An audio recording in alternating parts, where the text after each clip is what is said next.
Bonsoir les élèves, aujourd'hui on va faire la leçon intitulée dipôle RL. Alors commençons par définir ce que ça veut dire la bobine. Ok, donc premièrement, bobine, définition. C'est quoi une bobine? Tout simplement c'est l'enroulement d'un fil conducteur recouvert d'un isolant. Ok, donc bobine, enroulement d'un fil conducteur, généralement en cuivre, recouvert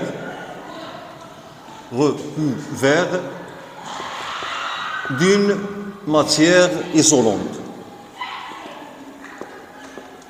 telle que le vernis. Alors pourquoi on doit recouvrir la bobine de la matière isolante? Ok. Alors la bobine est formée par des spires.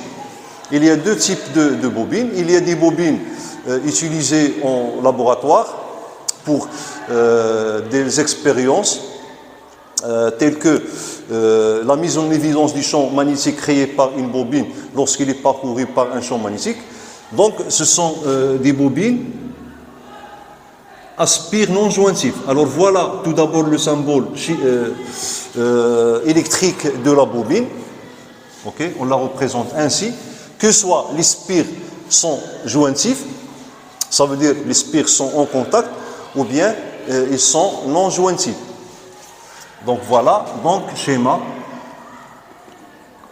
électrique de la bobine.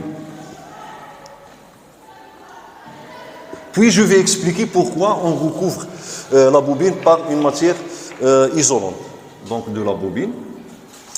Alors cette bobine, elle présente deux natures. Puisqu'il est formé par un fil conducteur, donc il a une nature d'un conducteur ohmique. Okay? Ça veut dire qu'il a une résistance interne qu'on va noter par petit r. Et la deuxième nature est due à quoi? Au phénomène électromagnétique qui accompagne le passage du courant dans une bobine. Alors ces phénomènes électromagnétiques sont exprimés par une grandeur appelée inductance, qu'on symbolise par grand L. Okay? Donc R, résistance interne, bien sûr de la bobine exprimée en nombre. Et L est appelée inductance. Inductance exprimée en Henry, qu'on le note par grand H. Alors, je vais vous expliquer pourquoi on doit recouvrir la bobine par une matière isolante. Bon, si on a une bobine jointive, donc je peux la représenter ainsi. Pardon. Une bobine à spire non jointive. Ça veut dire que les spires ne sont pas en contact. Alors lorsque cette bobine est parcourue par un courant, donc le courant est obligé de parcourir chaque spire lorsqu'il passe de la borne A vers la borne B. Donc la circulation des électrons, il suit le chemin imposé par les spires. Si les spires sont circulaires, donc la trajectoire des électrons est circulaire. Mais si la bobine est formée par des spires jointives, ça veut dire que les spires sont en contact, tel que une bobine plate, les spires sont en contact. Alors dans ce cas, s'il n'est pas recouvert d'une matière isolante, le courant, au lieu de parcourir chaque spire, donc il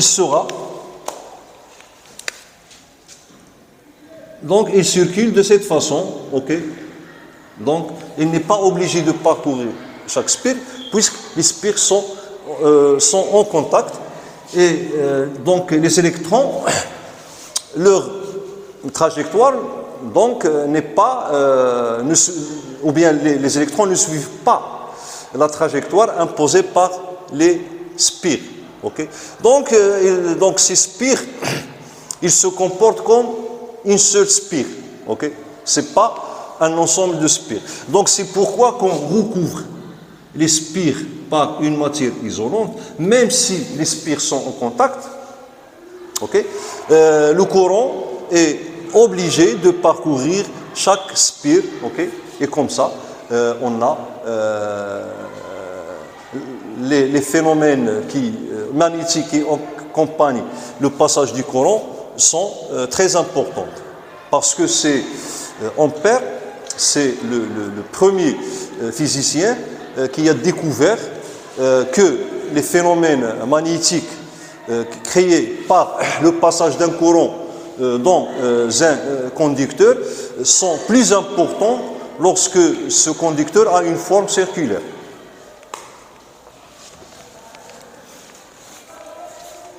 Parlons maintenant de petit 2, tension aux bornes d'une spire, aux bornes d'une bobine.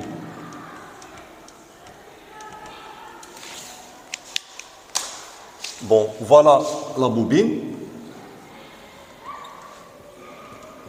les bornes A et B. Okay. Donc là, on a la tension appliquée à la bobine et U à B. Donc les caractéristiques de la bobine sont l'inductance L et la résistance interne. Alors cette tension U à B, normalement, est la somme de deux tensions. Une tension qui est due au comportement ohmique de la bobine, okay? Ça veut dire que U à B égale à la résistance R fois l'intensité du courant I. Okay? Et là, j'ai représenté ce sens du courant en convention du récepteur. Okay? Ça veut dire que la bobine, là, se comporte comme un récepteur. Donc RI plus une autre tension, et cette tension est due au phénomène électromagnétique qui prend naissance dans la bobine, donc lorsqu'il est parcouru par le courant I. Et cette tension, okay, elle est proportionnelle à la dérivée de courant par rapport au temps. Ça veut dire que cette deuxième tension n'apparaît que lorsque le courant I est variable. Alors donc U à B égale à RE plus L dI sur dt, la dérivée de I par rapport au temps. Bon, si I égale à 0, si I égale à constante, ça veut dire qu'on est en régime continu. Dans ce cas, dI sur dt égale à 0. Ça veut dire que cette tension sera nulle. Et dans ce cas, la bobine se comporte comme un conducteur ohmique. Donc la bobine se comporte comme un conducteur ohmique.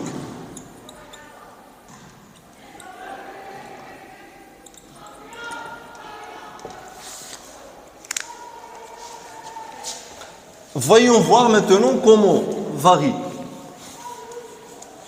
la tension U à B avec les variations de I. Dans ce cas, on va prendre une bobine idéale. Qu'est-ce que ça veut dire une bobine idéale? Une bobine idéale, et lorsque R est négligeable, okay, ça veut dire R est presque égal à 0. Alors, remarque, et pour simplifier, on va prendre R est à peu près égal à 0. Ok? Alors, si, lorsque l'intensité I varie brusquement ou bien brutalement,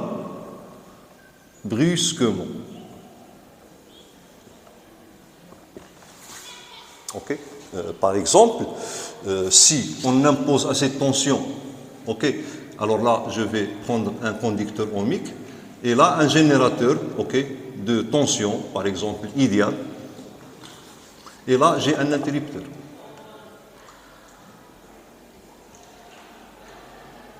E, ok.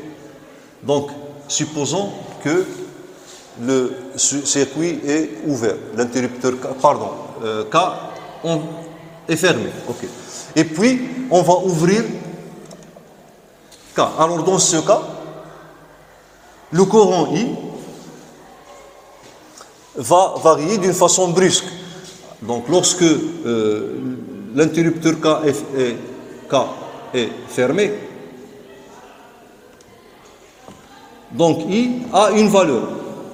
Ok? Et lorsque K est on ouvre K, ça veut dire l'instant où on ouvre K, alors dans ce cas, I devient nul. Donc vous voyez que lorsqu'on ouvre l'interrupteur K, ok, I varie brusquement d'une valeur à 0. Okay? Donc c'est une variation brutale. Alors dans ce cas, là j'ai donné un exemple pour vous montrer la variation brusque de I. Alors dans ce cas, la dérivée de I sur dt, okay, tend vers moins plus l'infini. Alors dans ce cas, la valeur absolue du AB prend une valeur excessive, ça veut dire une valeur considérable. Donc UAB devient plus grande, même plus grande que E. Alors ce phénomène peut être dangereux et est appelé phénomène de surtension. Ok. Donc là, on parle de phénomène de surtension. Et on peut voir des étincelles, des étincelles qui apparaissent lors de l'ouverture de l'interrupteur K. Okay. Bon, voilà, donc là on va voir le comportement du dipôle RL lorsqu'il est soumis à un échelon de tension montant et lorsqu'il est soumis à un échelon descendant de la tension. Ça veut dire la réponse de dipôle RL. Bon, deuxième paragraphe, petit paragraphe, réponse en courant à un échelon de tension. Alors on réalise le circuit suivant. On a ici un générateur idéal de tension. Alors là, on a notre dipôle RL. Et là, on met une diode en parallèle avec ce circuit. Alors pourquoi? Pour éviter l'apparition des étincelles lors de la manipulation de l'interrupteur. Okay? Parce que lors de la manipulation de l'interrupteur, on peut avoir une variation brusque de l'intensité du courant. Bon, petit a, échelon montant de tension, bien sûr, et c'est l'établissement du courant. Alors, dans ce cas, K est fermé. Ok, K est fermé. Alors, donc, pour trouver la réponse en courant, ça veut dire qu'on doit déterminer les variations du courant en fonction du temps et bien sûr en fonction du paramètre du circuit, à savoir la résistance du conducteur ohmique, la résistance interne petit r et l'inductance L. Ok? Donc on va commencer par trouver l'équation différentielle vérifiée par I. Ok? Alors le sens de I, lorsque K est fermé, donc il part du pôle positif du générateur, alors il a ce sens, I. Alors on garde ce sens dans les deux cas, ça veut dire échelon montant et échelon descendant. Bon, donc on commence par l'additivité des tensions. Ça veut dire que la tension U, alors vous voyez que U égale à E. Ok? Donc E égale à UL plus UR. Donc UL plus UR égale à E.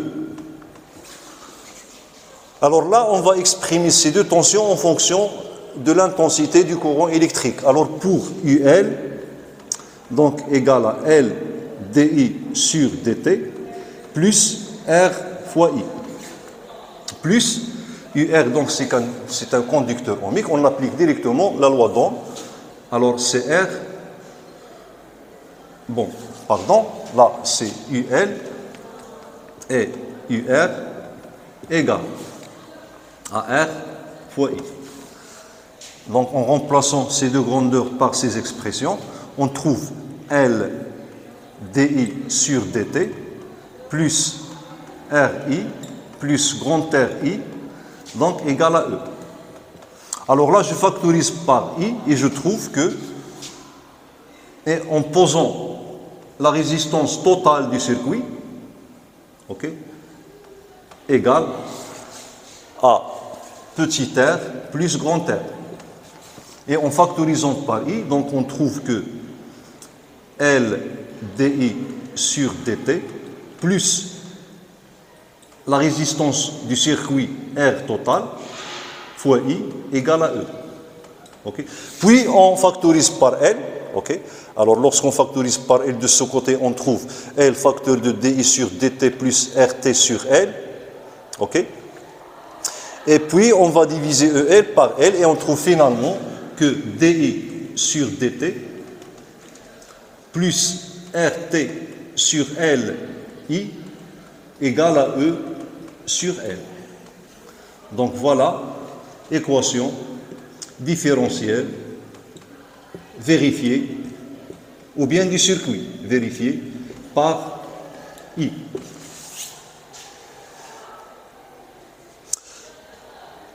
Bon, on doit, pour trouver l'expression de I, donc je dois résoudre cette équation différentielle. Alors, c'est la forme de cette équation différentielle, admise comme solution générale, ok, donc résolution de l'équation différentielle. Alors, la solution générale,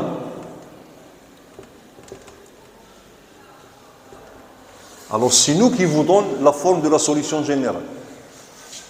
Et donc, elle a la même forme que l'équation différentielle qu'on a trouvée lorsqu'on a appliqué un échelon de tension montant à un dipôle RC. Alors l'équation différentielle s'écrit I de t égale à A exponentielle moins alpha t plus B. Donc pour trouver alpha, donc détermination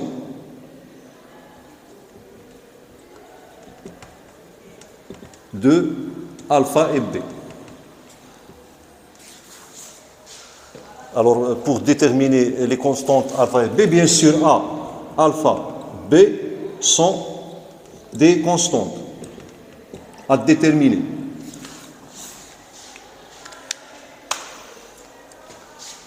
Donc, pour déterminer alpha et bêta, cette solution générale doit vérifier l'équation différentielle. Okay. Donc, je dois dériver I de t et la remplacer dans l'équation différentielle. Bon, et même chose, je remplace I par son expression, et comme ça, je peux déduire, ou bien je peux en déduire alpha et B.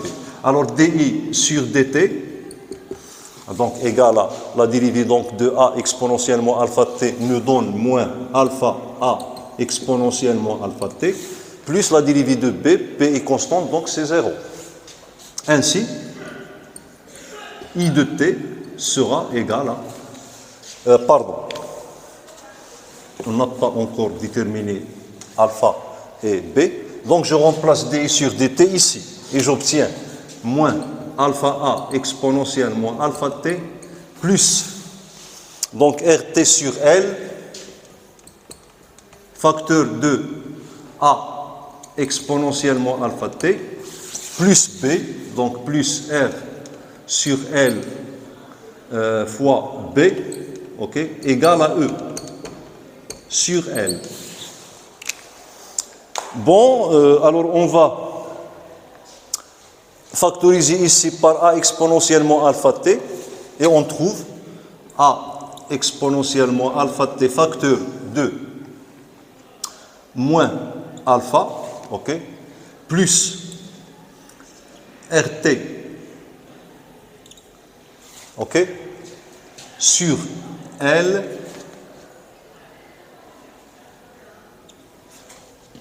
ok, plus RT ici, RT, voilà T ici, RT sur L, B égale à E sur L. Alors, deuxième membre est constant, indépendant. Ça veut dire que ce premier membre doit indépendant du temps. Ça veut dire que cette expression-là doit être nulle, ok, et cette expression-là doit être égale à E sur L. Ainsi, on obtient le système suivant. Donc, moins alpha plus RT sur L égale à 0 et E sur L égale à RT sur L fois B.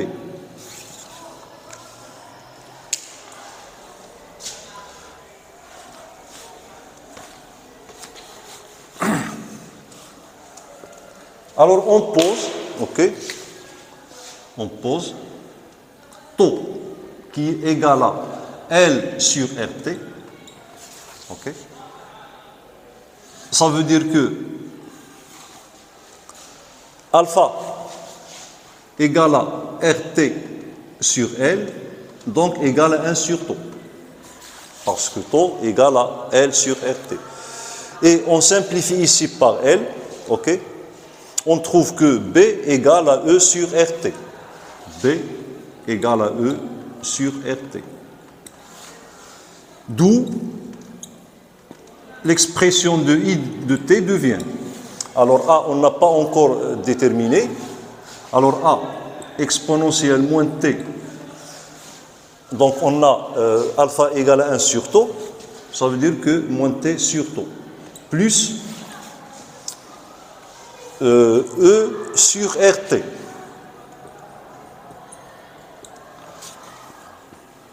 Alors, il nous reste à déterminer A. Alors, comme d'habitude, on doit avoir recours aux conditions initiales pour déterminer A. Et les conditions initiales, I à T égale à 0 est T nul. OK?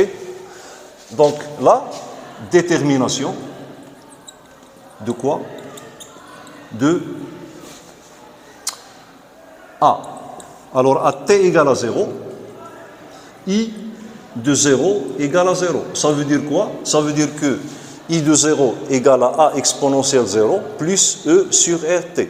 Et A exponentielle 0, c'est 1. Ça veut dire que A plus E sur RT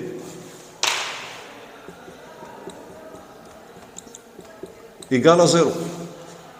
Et de là, on déduit A, donc égale à moins E sur RT.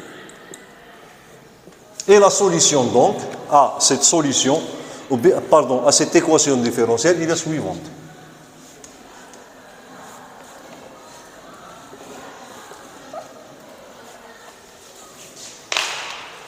La solution est donc I de T égale. Alors A, c'est moins E sur RT, exponentielle moins T taux plus E sur RT. Je factorise par E sur RT. Alors là, j'ai 1 moins exponentielle moins T sur taux. Voilà. Donc, l'expression finale de la solution à l'équation.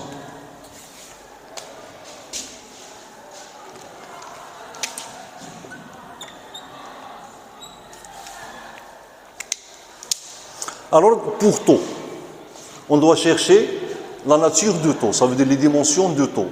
Il s'agit de quoi et laquelle nature? Alors, pour cela, donc, on va voir les dimensions de taux. Et pour chercher les dimensions de taux, je dois avoir recours aux équations aux dimensions. Donc, équation aux dimensions de taux. Ok, donc taux égale à L sur RT. Ça veut dire que l'équation aux dimensions de taux égale à l'équation aux dimensions de L divisé par l'équation de dimension de RT.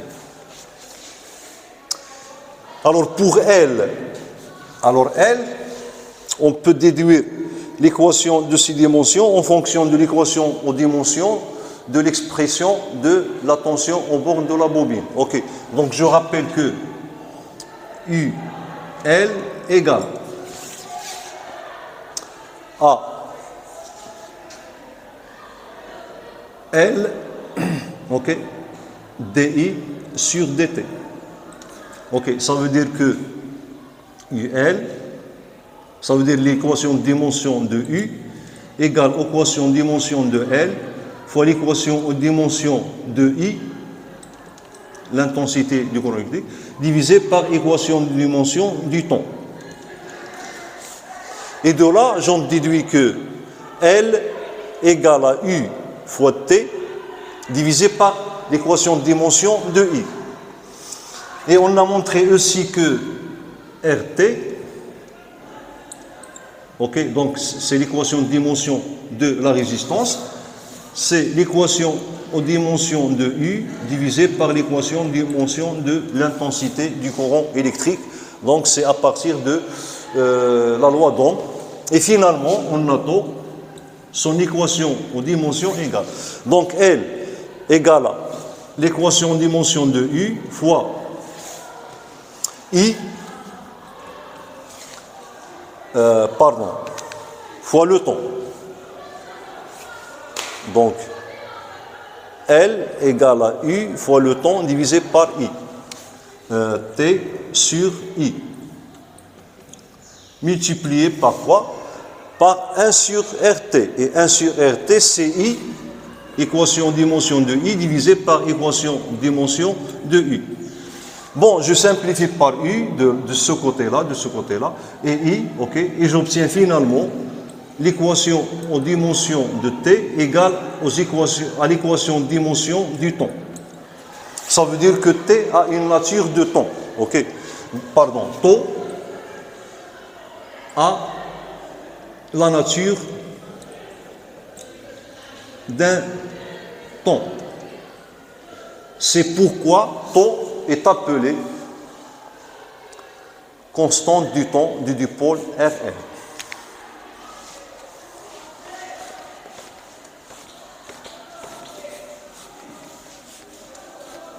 Alors, taux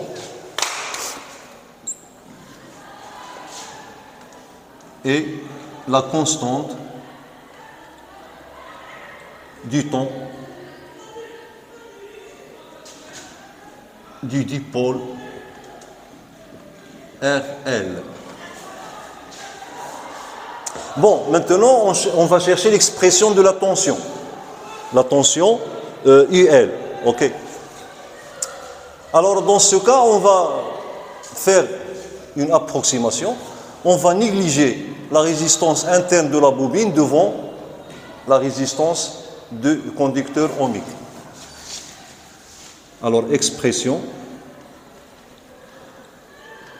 de UL, de T, dans le cas où R est négligeable devant R. Donc, ça veut dire que RT égale à R. Et UL de T sera égal à DL DI sur DT. Alors, on va dériver DI sur DT, on l'a déjà dérivé, donc la dérivée c'est simple. Ainsi, UL de T sera égal à L Alors DI sur DT, voilà DI sur DT. Donc c'est le moins, avec le moins ça donne plus. Donc 1 sur taux, donc 1 sur taux, fois E, divisé par RT, ok,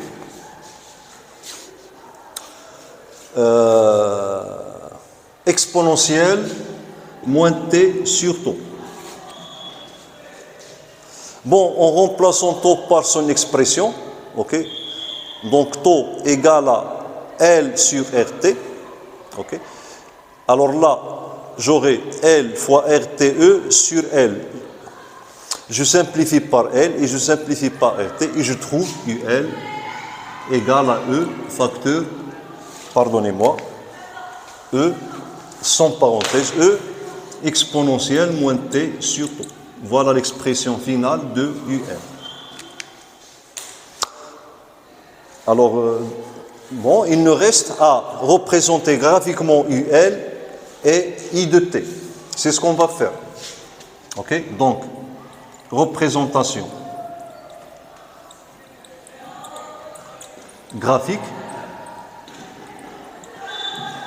de I de T et UL. Alors, lorsqu'on représente UL, donc on néglige la résistance interne du circuit.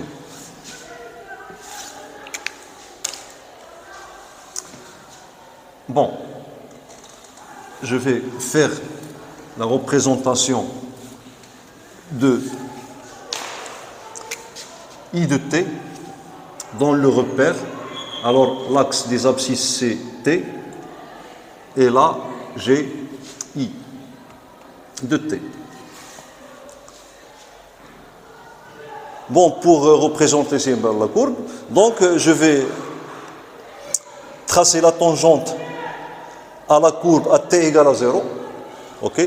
Alors la tangente, donc je rappelle que cette tangente, on l'obtient par la dérivée de I de T, ok, par rapport au temps, c'est le coefficient directeur. Et ce coefficient directeur, je le multiplie seulement par T, puisque cette tangente, elle a une équation linéaire parce qu'il passe par l'origine du temps. Ok. Bon, donc voilà, donc à T, lorsque T tend vers plus l'infini, E moins T sur T tend vers 0, et I de T à l'infini sera égal à E sur RT. Donc l'équation Y égale à E sur RT est une asymptote à la courbe. Donc je trace cette asymptote. Voilà. Alors là, j'ai E sur RT.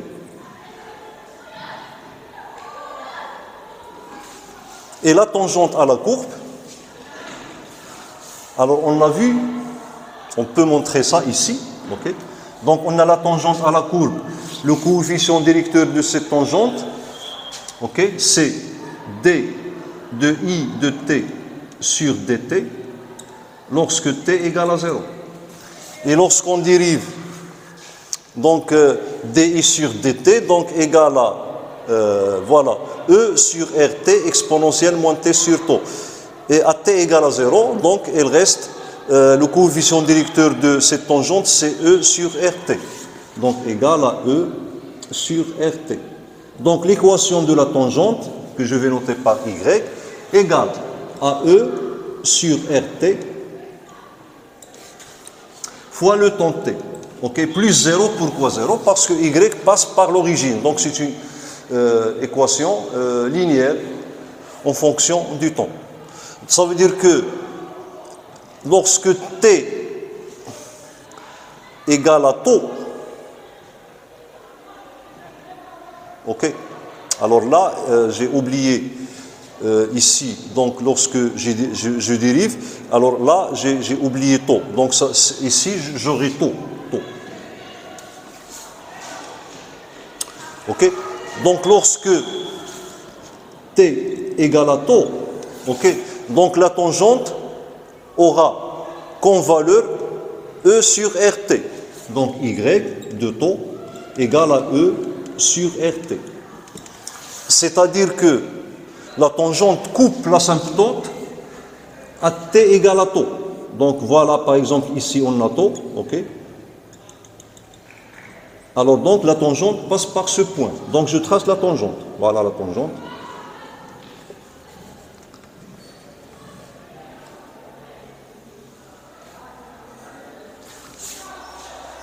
Alors pour tracer avec plus de précision, donc on sait que à t égale à taux, on a i de taux égale à e sur rt facteur de 1 moins exponentielle moins 1. Et exponentielle moins 1 c'est 0,37. Donc 1 moins 0,37 ça va donner 0,63 e sur rt. Ok, donc la courbe donc passe par le point qui a pour coordonnées taux et 0,63. Alors 0,63 à peu près, donc les 2 tiers, donc je peux mettre ici, ok. Alors j'ai pas d'échelle, ok. Donc ici on a 0,63 E sur RT. Alors ce point-là a pour abscisse taux. Donc la courbe doit passer par ce point. Et je trace ma courbe tout simplement. Voilà. Donc là, la courbe sera tangente à t égale à 0 à cette tangente. Et je trace ma courbe qui doit passer par ce point. Et à la limite, ok, donc il doit tendre vers, ça veut dire la valeur de I de t va tendre vers E sur RT. Bon, représentation de UL dans le cas, donc toujours où R est inférieur à grand R. Et on a trouvé que UL égale à E exponentielle moins T sur taux. Alors voilà les axes du repère. On a ici T et on a ici UL. Bon, à T égale à 0, UL égale à E. Ok. Et lorsque T tend vers plus l'infini, UL tend vers 0. Et pour un petit peu tracer la courbe avec plus de précision, ok, donc la tangente à la courbe à t égale à 0, donc il passe par ce point, puis coupe la courbe en taux. On peut montrer ça facilement.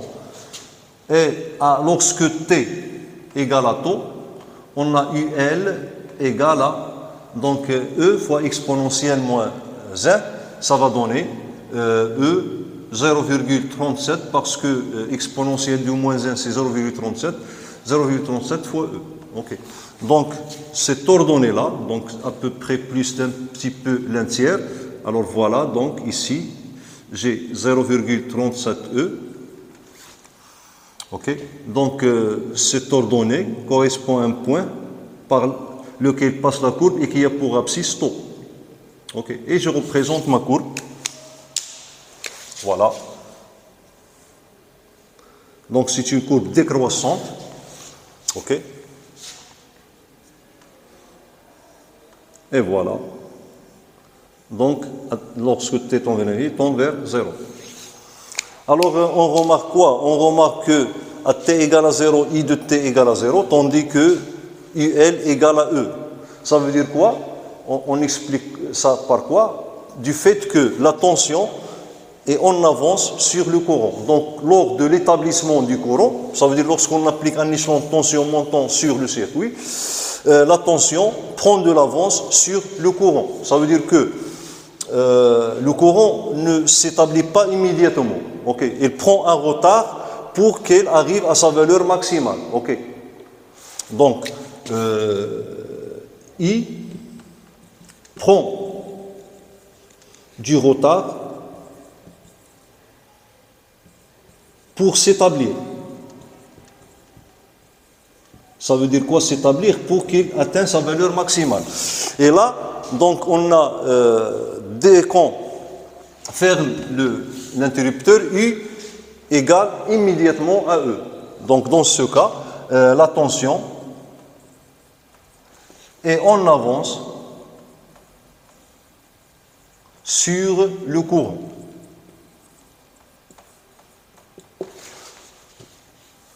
En comparaison avec le circuit ou bien le dipôle RC, on a trouvé que le courant est en avance sur la tension parce que on a vu que la tension pour le cas du circuit RC, elle prend du retard pour qu'elle atteigne sa valeur maximale. Bon, je m'arrête là et donc c'est la première partie. Prochainement, je vais traiter avec vous la deuxième partie, à savoir la réponse du dipôle RL à un échelon de tension, cette fois-ci descendant, et on parle de la rupture du courant. Et dans un dernier paragraphe, on va parler de l'énergie emmagasinée par la bobine. Donc c'est une énergie de nature électromagnétique. Donc merci à tous.